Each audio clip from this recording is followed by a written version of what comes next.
రాజకీయ నాయకులు తమ పబ్బం గడుపుకోవడానికి ఎన్ని మాటలైనా చెబుతూ ఉంటారు. ఎంచక్కా చొక్కా నలగకుండా ఏసీ రూమ్లో కూర్చొని 4 మీడియా మైక్లను ముందేసుకుని వాళ్లకు ఇష్టం వచ్చిన రీతిలో క్యాడర్ను ఉత్సాహపరిచేందుకు ఎన్ని కథలు చెప్పినా మా నాయకుడు అలా చెప్పాడు ఇలా చెప్పాడు అని కాలర్ ఎగరేసుకుని బయట తిరుగుతూ తమకు అవసరం లేని వాటిలో వేలు పెడుతూ అనవసరమైన గొడవలకు వెళుతూ ఇబ్బందులు కొని తెచ్చుకోవడం ప్రతి పార్టీలో సర్వసాధారణమే. కూటమి ప్రభుత్వం అధికారంలోకి వచ్చిన మొదలు వైసీపీ కార్యకర్తలకు గుబులు మొదలైనటువంటి మాట వాస్తవమే.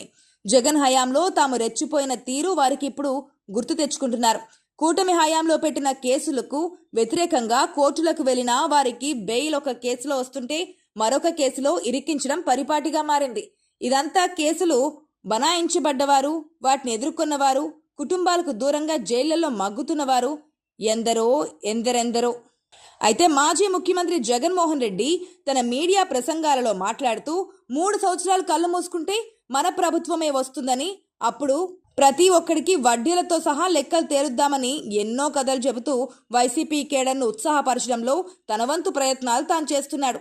దీనిని ఆసరాగా చేసుకుని చాలా మంది సోషల్ మీడియాలో కూటమి ప్రభుత్వాన్ని నిందిస్తూ ఇష్టానుసారంగా పోస్టులు పెడుతూ రాబోయేది తమ ప్రభుత్వమే అని, తమకు అడ్డు చెప్పేది ఎవరనే రీతిలో చెలరేగిపోతున్నారు. జగన్ చెప్పినట్లు 3 సంవత్సరాలు అంటే 3 రోజులు కాదు, ఒక్కరోజు జైలులో ఉండి వస్తేనే ఆ కుటుంబం పరిస్థితి ఎంత దారుణంగా ఉంటుందో ఒక్కసారి జైలుకు వెళ్ళి వచ్చిన వారిని అడిగితే తెలుస్తోంది. మరొక వైపున ఒక్క కేసు కడితేనే ఆ కేసు మిమ్మల్ని జీవితాంతం బాధిస్తూనే ఉంటుంది.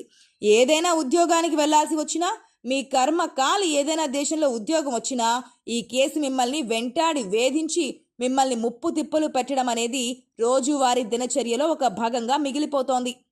ఇక ఏ పార్టీ నాయకుడైనా తనది పోయేదేముంది, తమ పార్టీ భవిష్యత్తు కోసం కేడర్ పక్కకు జారిపోకుండా ఉండడం కోసం రెచ్చగొట్టేలా మాట్లాడడం సర్వసాధారణం కదా. కానీ వాటిని అలుసుగా తీసుకుని ఇష్టానుసారంగా వ్యాఖ్యలు చేస్తే ఇబ్బందులు పడేవాడికి కదా తెలిసేది. కూటమి ప్రభుత్వంలో తెలుగుదేశం పార్టీ సానుభూతి పరులకే కొన్ని చోట్ల దిక్కు లేకుండా ఉంది.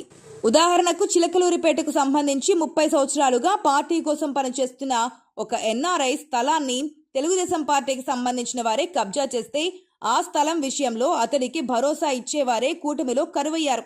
ఇలాంటి సంఘటనలు రాష్ట్ర వ్యాప్తంగా చాలా చోట్లున్నాయి. తెలుగుదేశం పార్టీకి సంబంధించిన వారే దిక్కు మొక్కు లేకుండా వారి పరిస్థితి ఏమిటో తెలియక అగమ్య గోచరంగా ఉంటే తమ నాయకులు రెచ్చగొడుతున్నారని, తాము చెలరేగిపోతున్నామని ఇష్టానుసారంగా సోషల్ మీడియాలో ఎదుటి వారిపై తిట్ల దండకం అందుకుంటే తరువాత పడవలసిన ఇబ్బందులు ఏ విధంగా ఉంటాయో ఇప్పటికే గత సంవత్సరంగా జైళ్లల్లో మగ్గి అష్ట కష్టాలు పడి బెయిల్ తెచ్చుకున్న వారిని అడిగితే మీకు వారి సాధక బాధలు తెలిసి వస్తాయి. జగన్తో పాటు వైసీపీ నాయకులు తమ క్యాడర్ నిరుత్సాహపడకుండా వచ్చే 3 ఏళ్లు పార్టీ కోసం అలుపెరగకుండా పోరాటం చేస్తారన్న ఆలోచనతో తెలుగుదేశం పార్టీ నాయకులను, ఇష్టానుసారంగా కేసులు కడుతున్న అధికారులను భయపెట్టే మాటలు మాట్లాడతారే తప్ప చొక్కాలు చింపుకొని రోడ్ల మీదకు వచ్చి అనుచిత వ్యాఖ్యలు చేయమని కాదని సంగతి అర్థం చేసుకోవాల్సిన అవసరం ఎంతైనా ఉంది.